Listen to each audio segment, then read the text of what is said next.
আজকের বাজারে যেখানে সবকিছুর মূল্য আকাশ ছোঁয়া, সেখানে বেড়েই চলেছে গ্যাসের দাম। কেন্দ্র দিচ্ছে ভর্তুকি। গরিব মধ্যবিত্তের হয়তো মিলছে কিছু লাভ, আবার হয়তো না। সে প্রশ্ন আপনাদের জন্যই রাখলাম। গলির দোকান থেকে শুরু করে রাস্তায় কিংবা অফিস চত্বরে সব জায়গায় একটি চর্চা, গ্যাসের সঙ্গে আধার লিঙ্ক। আর তার কোনো সঠিক তথ্য কেউ খুঁজেই পাচ্ছে না। ইতিমধ্যে মানুষ লাইনও দিতে শুরু করেছে গ্যাসের অফিসের বাইরে। নানা চাপের মধ্যে আবার শুরু হয়েছে নানান জালিয়াতি। সরকারি কোনো নোটিশ বেরোলেই জালিয়াতিরা বসে আছে। কেউ বলবে ব্যাংকের ডিটেলস চাই, কেউ বলবে ওটিপি, আরও কত কি। তবে হ্যাঁ, আমরা আপনাকে সাবধান করতে পারি। সতর্কতা আপনার হাতে। এমন লোকের হাতে পড়লে ব্যাস। গ্যাসের সাথে আধার লিঙ্ক করা যায় এক বিনামূল্যের প্রক্রিয়া, তাও যে যেমন পারছে গ্রাহকদের থেকে টাকা নিচ্ছে লুটে। গত কয়েক সপ্তাহে গ্যাসের সঙ্গে আধার লিঙ্ক নিয়ে একাধিক খবর সামনে আসছে। কাঠগড়ায় দাঁড়িয়েছেন মন্ত্রীর স্ত্রীও।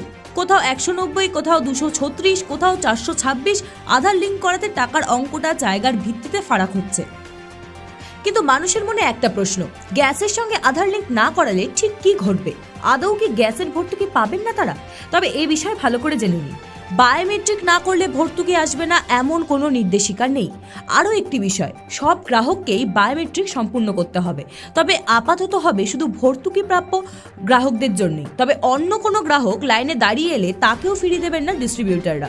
তবে এই যে এত হুড়োহুড়ি, তারও কোনো প্রয়োজন নেই। কারণ ফেস রেকগনাইজেশনের মাধ্যমে অ্যাপ নির্ভর বায়োমেট্রিক প্রক্রিয়া চালু হবে, তাই ঘাবড়ানোর কোনো বিষয় নেই। তুহিন চক্রবর্তীর report, Indo Bangla Times business, Kolkata.